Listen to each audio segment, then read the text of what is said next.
everyone, and good morning. We're going to kick the session off. I'm Helen Miller. I'm Director of the Institute for Fiscal Studies. Thank you for joining our session. We're basically looking at budgets and what to do in the budget. I think everyone knows that Rachel Reeves has a tough budget coming up, not just tough in terms of how you deal with the politics of making potential tax increases, but also the economics, where you have high debt interest payments, low growth, and other things we know about. But it's obviously much easier to talk about a budget than to actually set one. So what we've done at IFS in collaboration with Nesta is build a tool called Be the Chancellor. You can go and play with it online. You can choose your own tax policies. You can change spending. You can set economic growth, have a go yourself. But for today, what we have two of our own chancellors. So Robert Colville from the Centre for Policy Studies is going to be one of our chancellors. The other is going to be Harry Quilter-Pinter from the IPPR.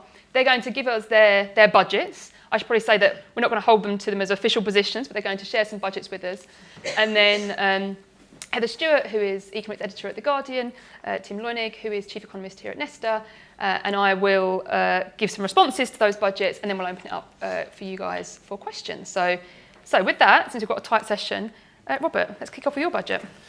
Thank you. So my job here today, as usual when you run a think tank founded by Margaret Thatcher, is to be the villain. So how do we make the numbers add up? The simplest way, and apologies, the figures in these slides are going to be very, very small because I didn't quite know how the room was going to be laid out. So I'll try to sort them through. The simplest way to make the budget add up is to invent a time machine. This is a very rough and ready calculation by my colleagues of what would happen if you reset all government spending to 2002, 2003. So you go back 20 years. And as you can see, in the little thing at the bottom right, I don't think I have a laser pointer, but I'm not going to try and blind Helen. If you did that, you would magically end up with about 200 billion quid to spend, which would be quite nice. But the fact of why we're not 200 billion pounds in the black also shows why it's so hard to make the numbers add up. The sort of big, the redder numbers are the big cost rises: health, social protection, i.e. welfare, debt interest, as we all know, and a little bit of other stuff. So if you look at the wonderful tool that Nesta and the IFS have developed, essentially everything is health and pensions and working age welfare at this point. Though they are the really, really big bars, and my sort of contention is you cannot get the numbers to add up either this year or long term unless you tackle those. It's like saying I'm going to lose weight by cutting down on salad, which is kind of what we've been doing and kind of what our politicians have been doing. And also the other argument I would make, which I think I know Harry wouldn't agree with, and I don't think many people in the room would agree with, is tax rises. Look, we've reached the point of diminishing returns. We've reached the point at which we're deterring investment. We're deterring people from engaging in productive activity, and ultimately, we have to pay for stuff, right? We are currently in a situation where almost all of the main drivers of spending, working age welfare, pensions, debt interest, defence, pretty much all the big ticket numbers are structurally growing faster than the economy. Like, you cannot raise taxes enough to chase that, and it will bankrupt you if you try. So, moving on to the tool. This was just something I did at the start, which is the Tim Leunig solution, which I quite like, which is just to whack it all on VAT, and ideally then take the same off income tax. I'm not going to do that, but I am going to do a sort of something which is equally likely to get me fired.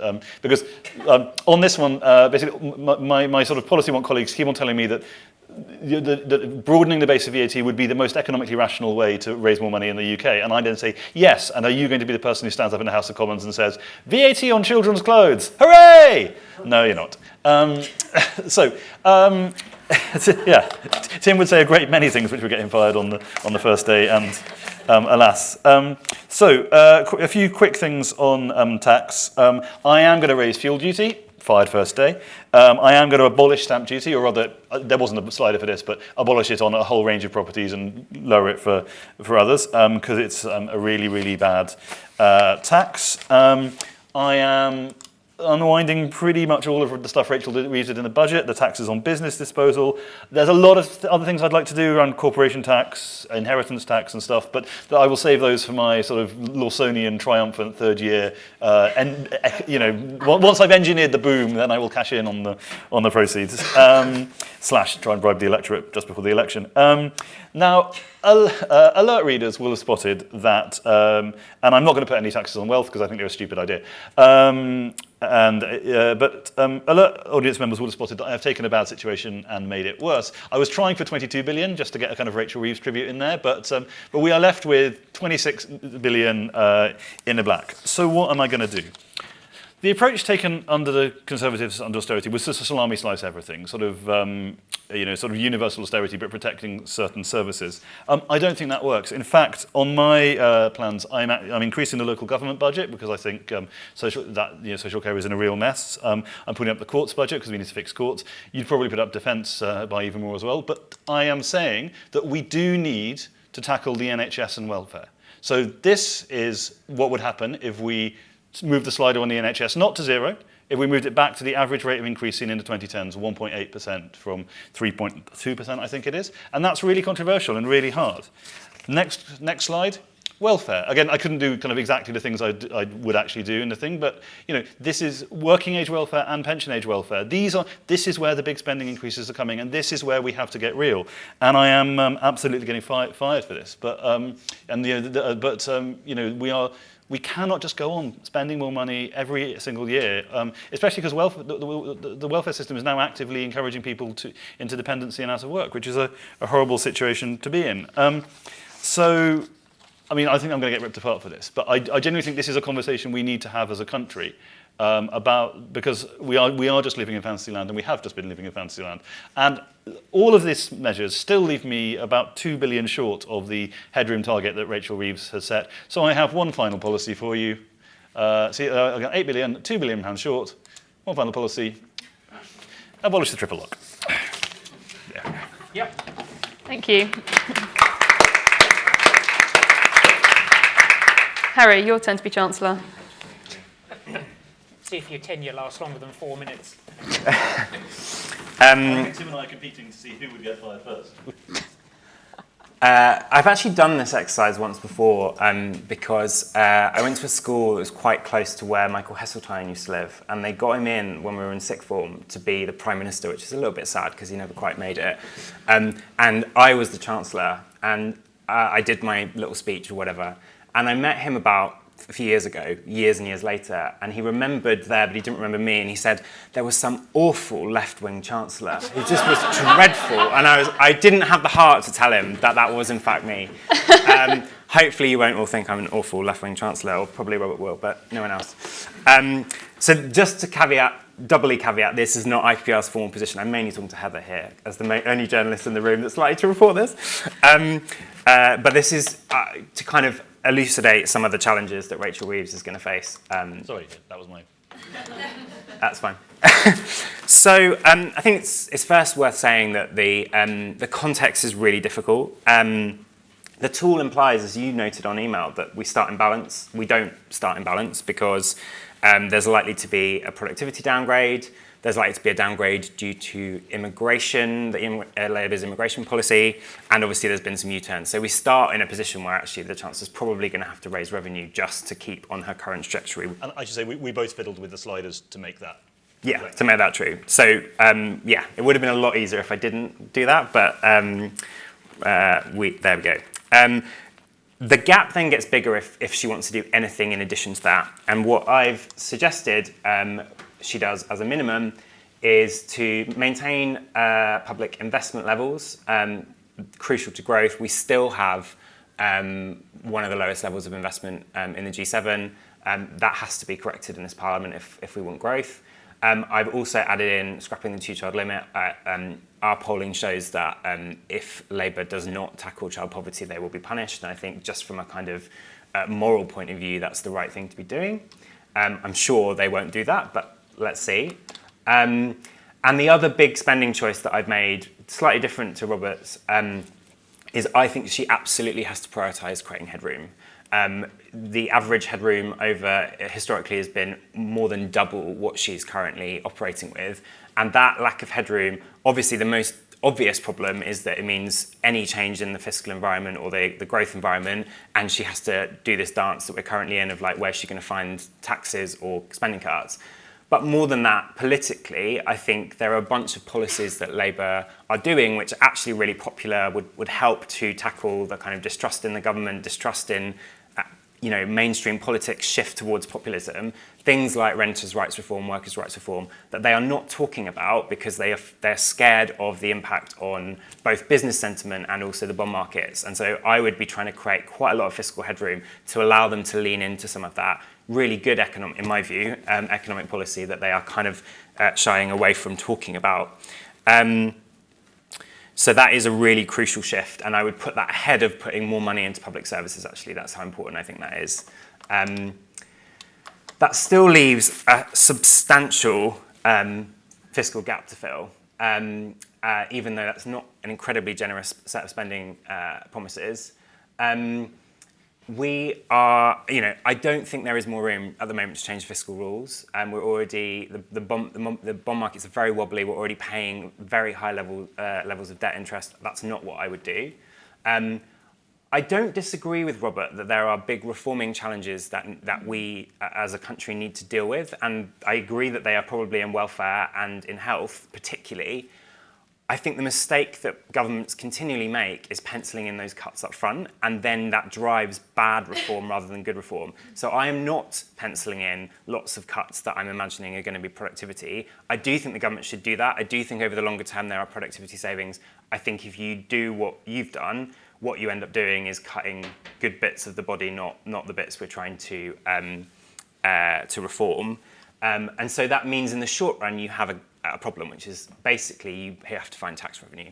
So what have we done here? I've frozen income tax thresholds. Debate over whether that's a manifesto breach or not. I'm sure the IFS will say it is. I'm sure those on the political side of the world will say it's not. I'm pretty sure this is the debate we're going to be having in a few months' time. CGT reform, there's a bunch of changes in there, including exit tax and equalising rates of CGT and income tax, and the start of council tax reform on higher value properties. So these are both reforms that I think will be reducing inequality. Actually, I don't think they will harm that growth that much. A really well-designed CGT reform could be pro-growth. And obviously, freezing income tax thresholds is the big revenue raiser.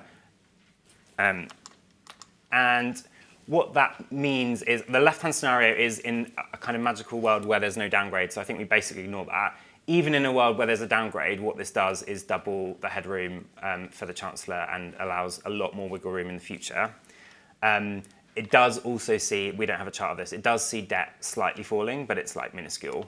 And I think what we have suggested is that there is a potential bonus for higher financial credibility. Because one of the biggest things that is driving the fiscal challenge is that we are paying much higher debt interest as the markets basically think that the government's financial position is not credible. And I think a big part of this is, yes, protecting public services, yes, making sure we're investing in growth, but also making sure we get onto a stable and steady path, because this is starting to feel, I don't buy into Kemi's, that we're going to go cap in hand to the IMF. I think that's rubbish. But I do think we are in a situation that feels much closer to the 70s than the 90s or the 2000s, and that needs to be taken seriously. So these are my proposals. Wonderful. Thank you very much. So two quite different budgets. Robert wanting, both of you, I guess, sticking to the fiscal rules. Neither of you wanting to throw those out. Both of you restoring the main rule. Robert going much through spending cuts. Harry through tax increases. I mean, Heather, if that were announced, which Chancellor would be better off on the day after, do you think? I mean, the politics are tricky either way, it seems to me. You'd immediately face the question of, right, OK, so you're going to do these cuts. How are you going to go about, for example, the disability cuts? Because we know Rachel Reeves tried to do that last year. It didn't started with a number. It didn't end well. If I was actually Chancellor, I would absolutely, and I decided I couldn't cut spending, which they obviously have, I would absolutely do income tax freeze. I would. But what I would probably actually do would be a single broad-based tax rise, rather than endless, small, fiddly, painful things which really piss off certain groups. But so, yes. But on the cut side, the practicalities of the cuts, because that seems to me to be it's a sort of political problem because you'd have to get it past the Labour backbenches, but it's also a practical problem. How do you go about it? What I'd say was the pensions bill and the working age welfare bill are both set to go up by tens of billions this Parliament. What I've proposed in that reduces the rate of increase by 20%, 30%. Like this is not, no one is losing money here. We are desperately trying to contain a bill which is surging out of control. And you say sorry, pensioners. Yep. Yeah. Yep. Yeah. I'm not allowed to use the word, but something the pensioners is kind of the guiding. I mean, not that there aren't very many poor pensioners, but the British state has become in the last 10, 15 years has become an engine for protecting pensioners at the expense of people of working age, and we're seeing the consequences every single day. And there are many poor pensioners, but there are also many as a cohort, pensioners have more wealth than any cohort which has ever existed in the history of this country. And yet, when we say things like you can't actually have a guaranteed, your income state pension can't be guaranteed to go up by more than everything else in the economy. You might have to pay a little bit of the massive amount of housing wealth you've accrued towards your own social care. You have an absolute meltdown. So yeah. But unfortunately, the fact that Labour did winter fuel and then didn't really make the argument for it and then dropped it makes the political path quite difficult, doesn't it? I guess the question I would ask with yours, Harry, is if I'm sitting in that budget board where Keir Starmer's said, can we not have any, can we not make anyone angry with this budget, please? And so you've got to put your proposals and you say, we're going to do this little thing on CGT, and we're going to do that, and we're going to do this. I think you slightly face Robert's issue, which is you're doing lots of knotty little things. Each of them could cause a massive explosion. Farmers came and blocked Whitehall with tractors, and maybe Labour doesn't care about that, or maybe they do. How do you explain what you're doing in a way that is kind of makes it sellable and understandable, and that the comms guys sitting around the table can say, oh yeah, right, okay, that makes sense, I get that, let's go out and... Yeah, I mean, I don't think this proposal would get through that budget board, not least because it was briefed as like, how do we please business? And like this budget I've presented is not like, I think there's Labour is stuck between a rock and a hard place because they've got on the one hand the electorate who are by and large not in that group that are going to be hit. The only thing that hits that group in my proposals is the freezing thresholds. The other stuff is not hitting most people in the country. And then the business and bond market lobby on the other side, and they may have to piss off both, which is the worst outcome, but they might need to work out which one they're going to side more with. And I think my argument is build up some headroom and then pick your voters, because the consequence of this government failing is us looking like America, or we will see the rise of reform. Yeah, the bond market's not going to like a reform government. No, indeed. And so we have to be clear here, and I think there is all of our polling, all of our focus groups is very clear that voters are really angry. They do not feel that mainstream political parties are on their side. And that when you put that into the context of the budget, they say you have to show that you have got as much revenue as you can from the people at the top before you come and ask us for more money. And if the government cannot pass that sniff test, then they will fail. And so I think what this is about is saying, yeah, we can get some more well-designed, actually probably not that negative on growth, but that then buys you the space to do something like freeze income thresholds, which you are going to need. You're going to need to do something. If the gap is that big, they've got very limited options, I would say, at this point. I'm going to ask, how do you think that would go in with Labour MPs? So actually, I think the freezing thresholds would be a break in the sense it's a tax on working people, but almost everything is. But people it's less salient than other tax rises, so maybe you'd get away with that kind of, in polling. But you're asking, I guess, Labour MPs to buy the idea that you raise more money that you could have spent on public services, but you're putting it into headroom. Now, I think I agree with you, actually. Given the kind of fiscal rules we have, having more headroom stops the bond market volatility feeding straight through into policy volatility. So I think actually having more headroom economically makes a lot of sense. The question is, do you think Labour backbenchers would buy that? I think if the comms, if they lean into the comms of the taxes on wealthier folk and corporations, and if they then lean into they've got a very progressive set of policies that they are doing, actually. Workers' rights, renters' rights, large investment in the north. There's a whole load of things here. that they're not talking about because they are nervous of the consequences of that. I think there is a story here which is basically a version of many versus the few. Like it's that kind of territory, which is the only territory which unites Labour's base of, inner city and, more working class outside the kind of metropolis. If Labour try and compete, sorry, this is now getting electoral, if Labour try and compete with reform on culture, they will lose that battle, however harsh they are on that. The thing that they will win on is if they can lean into what I would call more economically populist agenda, which they are doing, but they're not talking about. So I would say if this is sold in the right way, I think they absolutely could get it through.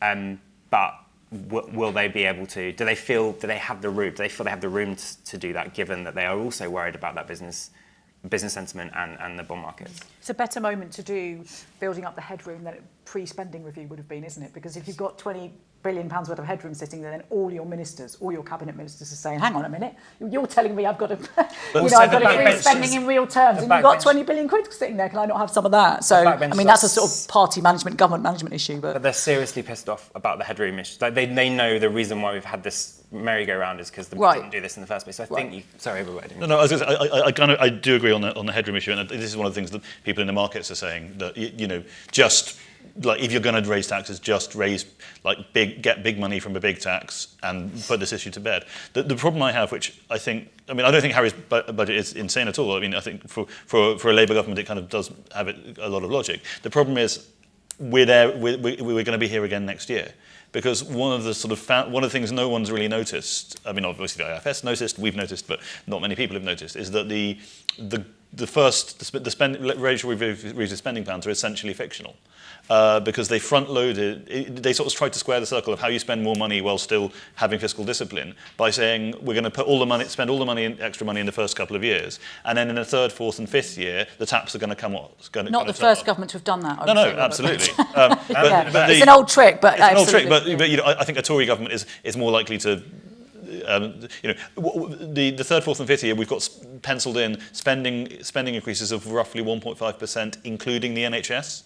That is not going to fly with Labour backbenchers. This is going to be austerity 3.0 or whatever number we're onto now. And there's going to be so many demands for extra spending. So how you then avoid that just being hit back here next year, saying, oh crap, we've got another black hole.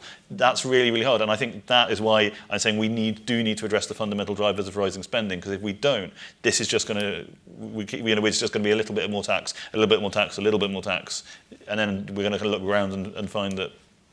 And actually, interesting, one of the things in both of your budgets in different ways is this idea that the kind of market credibility matters, not just because for now, but for the interest rates. And so scrapping the triple lock would be a good signal that we do know about ageing, we do know about these things, these costs coming down the track, and you won't see all the benefit in the scorecard, but actually we know it makes the future look better. And similarly, the higher headroom, if it stops policy volatility, that has a longer run effect too. So I think both of them have that flavour of let's do something that calms the market, gets the gilt rate not going up anymore. And by the way, it's not just Labour. I mean, Kemi Badenoch gave a speech this week about welfare cuts, which every sentence of it was basically the rationale for why we shouldn't have it a triple lock, but yet could not come out and say, and so obviously.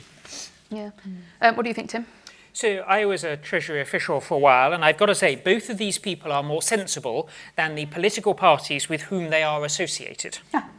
So it is more sensible to have 26 billion of headroom than 10 billion. I argued the same last year. My understanding is that Rachel Reeves believed that if she'd have had, as you said, 26 billion last year, the spending review would have been even more of a fiasco from her point of view.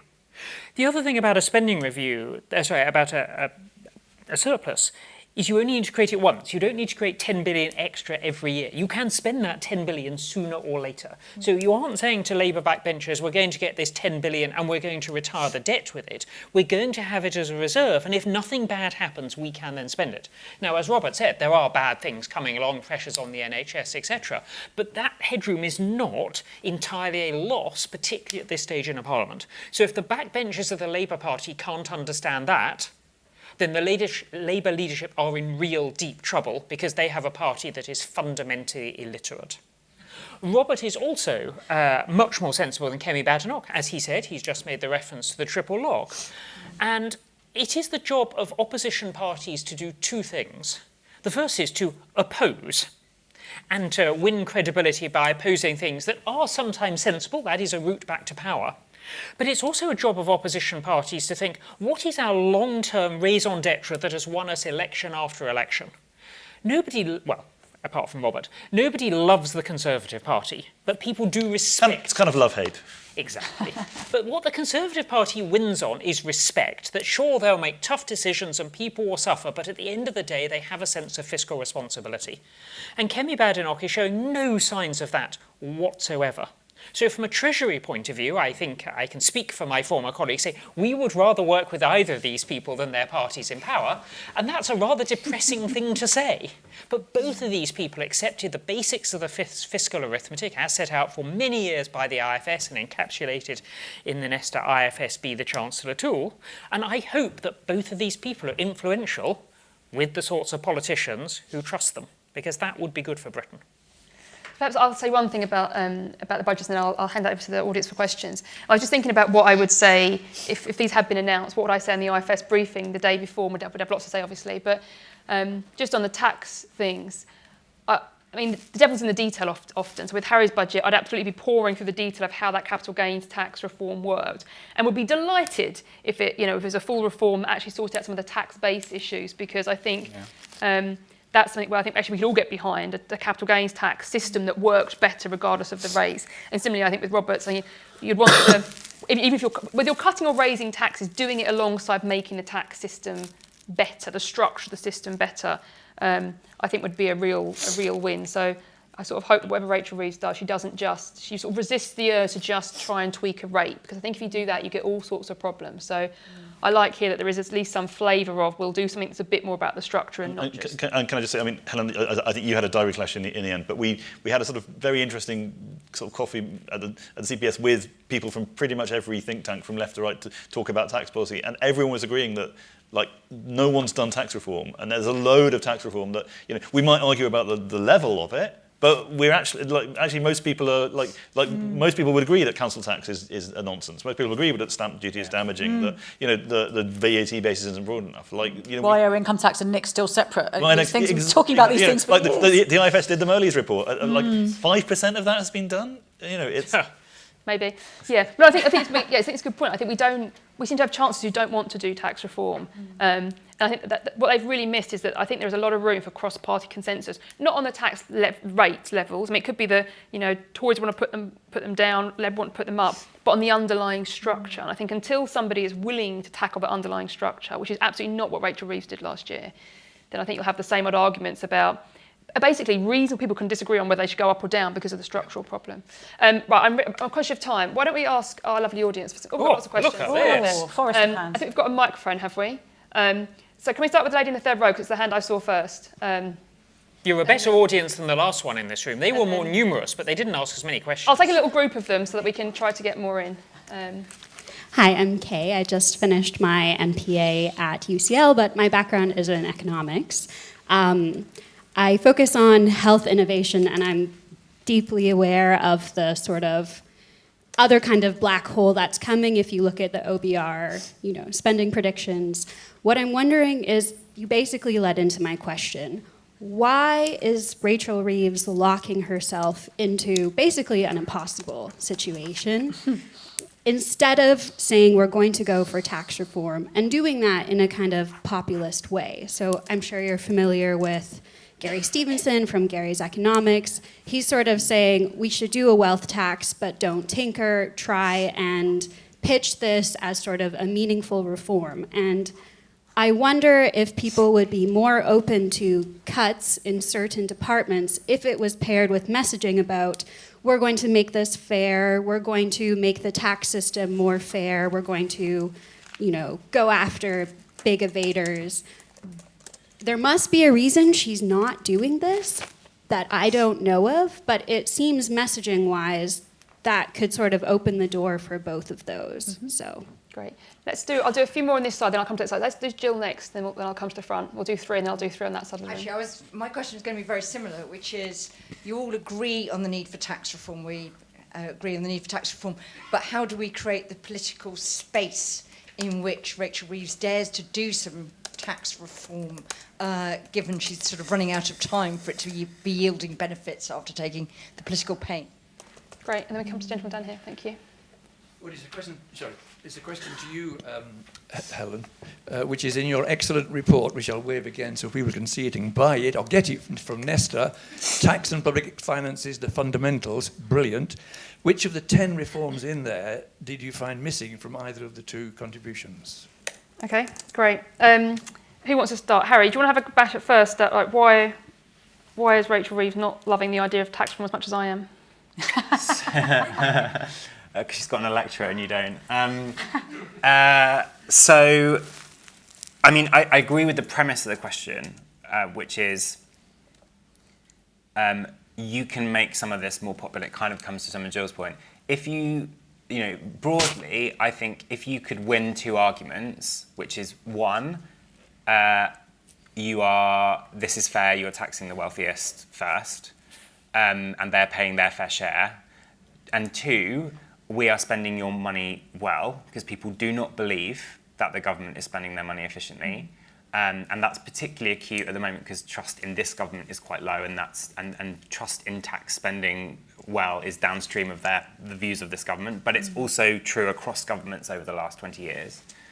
And I would add a third point, because I would want part of my tax reform agenda would be saying the opposite of what Robert's saying, which is over time, I think we have to recognise, for a long time the UK has tried to sit between the US and Europe in terms of its economic model, and I think we just need to recognise that we're European, we're going to have slightly higher tax rates, and we're going to have slightly higher spending. And I think if you want to win the argument for higher spending, one of the challenges we have is we have moved to means testing so many things that people feel like, middle class in particular, feel like we're paying more but we're not getting anything out. Whereas if you're in the Nordics, free childcare, like a bunch of things that have kept people bought into the tax system. So I think if you can win three arguments, one is we're taxing the wealthiest, we're going to spend it well, and you're going to get something out for the things you're putting in, I think you can. But the problem is that they are three really hard arguments to win, and particularly in any one moment, you need, to quote Keir Starmer, a decade of national renewal. And it's been a bumpy start to that decade of national renewal, which has not helped them in making some of these longer-term arguments. So I think that is what would have to be true. I think there's also, on a wealth tax, I think there's also a kind of processy, like boring processes are probably quite an important point, which is the Treasury has to work to the OBR. And you only get the revenue from something in the OBR's kind of charts if the OBR is willing to score it, is the expression. And what the Treasury will tell you is the OBR will be really, really cautious about scoring a brand new tax. So if you invent a wealth tax, the OBR will say, well, this is very complicated. It might take a long time to set up, and some people might leave the country, so we'll have to make allowance for that, and it's very complex. We can't. So it's much easier if you're sitting in the Treasury to pull a lever you've already got. You've got CGT, you know how much extra it will raise, or roughly, if you pull it, rather than set up something totally new and then have the OBR be like, well, I don't know about this, maybe it'll only raise half of what you think it will raise. And so then you've taken a load of political pain and maybe not got, it's not solved you the problem that you've got. It doesn't necessarily mean that you shouldn't do it, but I don't think it helps. It doesn't help argue for radical new things, I think. But that's not just about the OBR. I mean, I think a wealth tax is a stupid idea, as I said before, and I think Gary Stevenson is a stupid person. But ad hominem, Robert. Sorry, but lots of people have pointed out flaws in his arguments that he's just completely ignored, which I don't think is a sign of someone who's the right never do that. Okay, Chancellors. But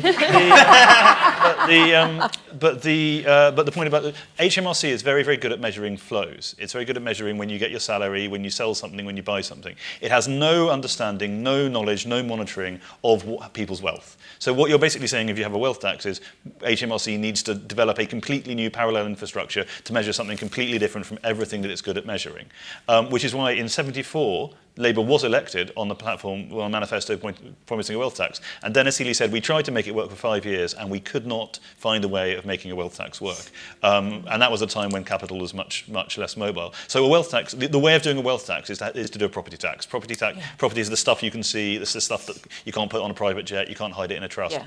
But, well, you can hide it in a trust, but it's still there. The problem with that is actually we do have among the highest property taxes in the Western world. It's just they're very bad property taxes as per previous discussion. So I think a wealth tax kind of works if it's like a kind of super council tax rather than if it's a kind of attempting to find what everyone's got in every single bank account at a given point in time. And I think even the Wealth Tax Commission kind of went, Yeah, it's going to be quite tricky, and there are some other things we should probably do first. On the point about political space, I mean, I would say the political space is when you're just newly elected with the largest majority in British politics for 20 years. I can understand why they didn't do it. I mean, they basically were so petrified about the Tories saying they wanted to raise tax that they were just promising to completely adhere to all of the Tories' spending promises and tax cuts, even the ones like the NI cut, the second NI cut, that they frankly probably shouldn't have done if they wanted to actually spend some stuff. So they were there was a kind of Ming-Val strategy, but then that meant that they had nothing kind of in the locker when they got there. And I would say I do agree we face a fundamental choice between Europe and America, and I'd like to be the one which has massively higher growth and massively higher personal income. Yes, I shall say something. We'll leave those two to squabble.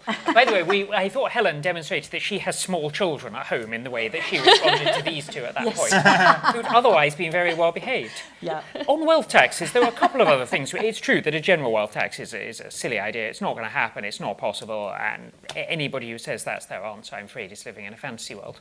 But there are some things we could do. Property is one of them, because as you say, it can't leave. But the other one is pensions. A government that was serious about a wealth tax would reduce or eliminate the tax-free lump sum, because at the moment it's a quarter of your pension pot, and if we limited it to, I don't know, you could take a tax-free lump sum up to national average income, then anybody with a smaller pension pot would be unaffected. But people like me, I've spent my life in the private sector, so I've had pension-biased remuneration all my life and therefore have a large pension, I would be clobbered. And that really should be... So you mean public sector? Sorry, public sector. Sector. I apologise. A public sector one. So I would. I've spent my life in the private sector, and your pension is very much better than. So I was at LSE, which is part of the private sector, but is under club rules. So I moved into the civil service there. You now know more about my pension than you ever needed to know. But I would then be clobbered. Volunteering to be clobbered, though, Tim. I'm volunteering to be clobbered. And actually, Labour really should be trying to clobber people like me. I'm quite a lot richer than average. I'm at an age where I was the sort of age that benefited from COVID rather than harmed, because I couldn't spend money, and so on and so forth. But we also know that reducing the tax-free lump sum polls appallingly, because wealth taxes poll very well when people think they're paid for by someone else. But there aren't actually that many people who are super rich, and they have an ability to leave. So a wealth tax has to be on people like me and people like us on the audience, and one day, in all probability, most of the people in this room, because the sorts of people who attend conferences like this are rarely below average income. So the question is, how do you want to be taxed more if you're left-wing? Do you want to pay more tax on your income? Do you want to pay more tax on your wealth? But you've got to come up with a way where you pay more tax, because if you can't find that, then a left-wing government supporting more taxes on well-off people is never going to get re-elected. Taxes on wealth are incredibly popular, but everyone thinks that wealth starts just above where they're... Yeah. I mean, let me just one thing before we turn into a whole tax lecture, although it's always tempting. I mean, I think the problem with tax reform actually is partly that it sounds great in principle, and actually tax reform needs quite a lot of detail. It's actually, and it's hard to explain some of that stuff without. I mean, I don't think the electorate needs to be tax experts, but tax rates are very salient. You understand what happens basically if you put a rate up or down. If I wanted to explain to you how I think we should reform capital gains tax and talk about the tax base and the allowances and the incentive effects on investment, that's not part of our current narrative. That's much harder to explain. Therefore, I think the debate often descends into things people see like tax rates. So I think it's partly people like me and the media and politicians need to find space to have debates that are just a bit more nuanced about what tax reform actually might look like. And I think we need to be honest that even the best tax reform is going to have some losers.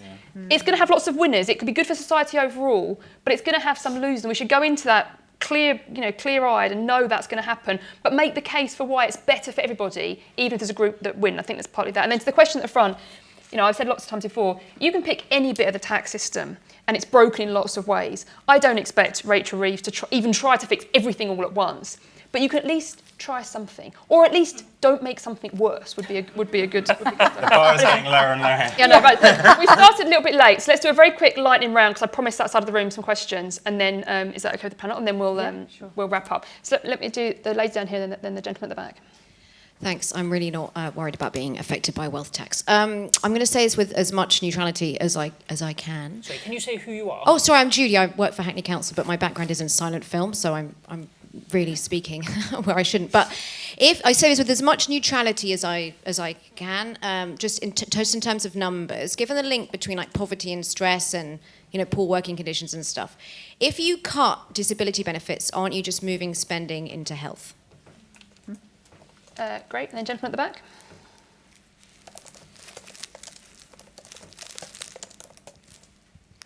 Nicholas Hall from MCUE. So what I wanted to ask was a question, it's not really been touched upon at all. Kind of almost feels maybe like it's a bit of a third rail topic, given it's a more left-leaning conference. But the difficult question of energy prices. I think if you look on the political spectrum, obviously those parties on the right have shifted towards moving away from renewables. And, as someone who kind of heavily researches this myself, outside maybe of those within DESNZ, there aren't many people who will actually tell you that energy bills can come down by £300. And the honest truth is that whatever you think of renewables, the benefits, as per the Climate Change Committee, are 2043 onwards. And even those numbers are wrong by about 25 billion because of the use of the wrong funding rates. However, if we're really talking about creating fiscal headroom, should we not be actually even all parties, actually be talking about some relaxation of some of these, renewable energy policies? It is a tax on investment. It's a tax on the consumer. It is a tax on disposable income.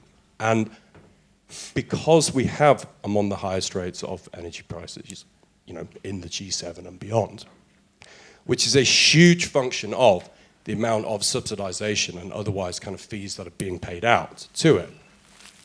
This is a massive function of why we have low growth and a massive function of why we're in this situation without a lot of fiscal headroom. But no one seems to want to talk about it, and it's become this kind of now, I think, slightly stupid divisive issue whereby left or right is determined by your kind of stance on some of the renewable policies. But actually, I think it should be a healthy conversation that all parties should be having. You don't have to be absolutist in this. Yeah. Pick the policies that work, drive economic growth as your starting point. Great, thank you. I'm going to stop questions there because I know we're now standing, I think, between you and lunch. So let's try and do relatively quick answers. So Julie on disability benefits, just cutting those, put spending into health, and then Nicholas on energy prices. Why don't I run down the line and let everyone have a comment? Robert, do you want to kick off? Yeah, I mean, on DLA, obviously you want to protect people who are, if you look at what people think about welfare, they think two things. They think that everyone, we don't do enough for those who are genuinely in need, but they also think that we make it too easy for people who can work and are not working, and that everyone, basically, if you can work, you should work. And as I said before, the numbers are going up hugely. IFS has done very good analysis showing that these do not appear to be correlated to medical need. This appears to be purely not purely, but overwhelmingly related to the design of our benefit system and the incentives within it. And I think curbing that or halting that rise is not only it's not only not kind of a nasty thing to do. It's positively good for people. Being trapped on independency, being trapped on welfare, being trapped out of the labour market is really, really bad for people, especially people with mental health conditions, which is a huge part of the riser of this. One of the best things you can do for your mental health is to be in an office with other people and talking to people and engage with other people, rather than sitting at home on your own getting more and more miserable. Okay, Harry. I might leave that one and just do energy so that we're efficient. So this is not my area of expertise, although my team obviously do lots of work on it. My understanding is that there are a number of factors that are driving the fact that we have a higher energy cost in this country than other countries. And one of the biggest is that we are over dependent on importing, in particular, gas and the international gas price. And the route out of that, partly, is to have more energy independence. And there is an upfront cost to making that transition, absolutely. But it's both the right thing to do for future generations and it is the right thing to do for our energy prices long term.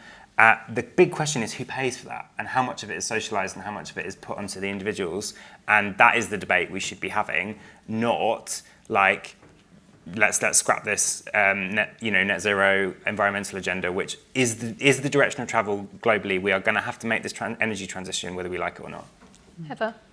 I would just say on energy policy is really not my area, but on the disability benefits thing, I think it only works if you do it in a sort of bit like New Labour, some of the new deals they had, where you're at the same time offering people help. And maybe there are some obligation. Of course, there are lots of people who will never be able to work, But, you know, I've sort of been and visited schemes in sort of Manchester and so on, Working Well, I think it's called, where they take people who've been out of work for a long time, maybe have health issues, and they give them some help, and they hold their hand, and they, you know, whether it's that they need some help with confidence, or they need help with their CV, or they need referring to a different sort of health option or whatever, then they help them to find a job and so on, and, you know, hold their hand through that. And I think you can only do it in that sort of way, where you say, we're offering you something, we're offering you a kind of path out of this, because there are a lot of people at the moment who are just absolutely left and aren't given any support. But I mean, I agree with you, if you do it in the way that Labour was planning to do it, to save that money in the spring statement,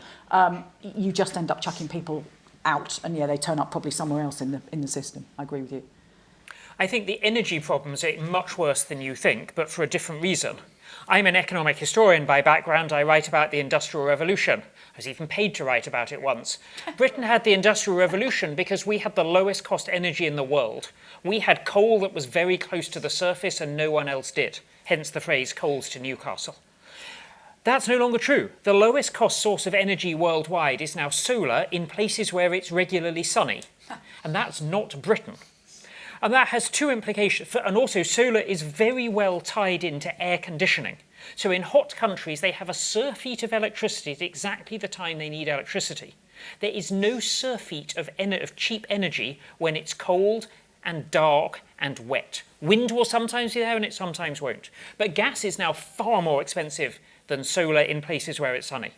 So that tells us two things. That in the medium term, industry is going to leave Britain and every other non-sunny country. Because for energy-intensive manufacturing, it will be cheaper to make it in Texas, which has some of the best solar potential in the world, in Australia, in Morocco, in Spain, etc. And it also means people in those countries will have trivial energy bills because their demand for energy will coincide with the point at which energy is free or nearly free, and that won't be true here. So I'm sorry, folks, no matter whether we get it from gas or anything else, we are going to pay more for energy than people who live in places that are now better suited to the best technology for generating energy. And on that happy note, I'm going to let us all get some lunch. So I'm going to say thank you to all of our wonderful speakers. Thank you to you for coming, and do go and try out the tool and have a play and see what you would do if you were Chancellor. But for now, thank you.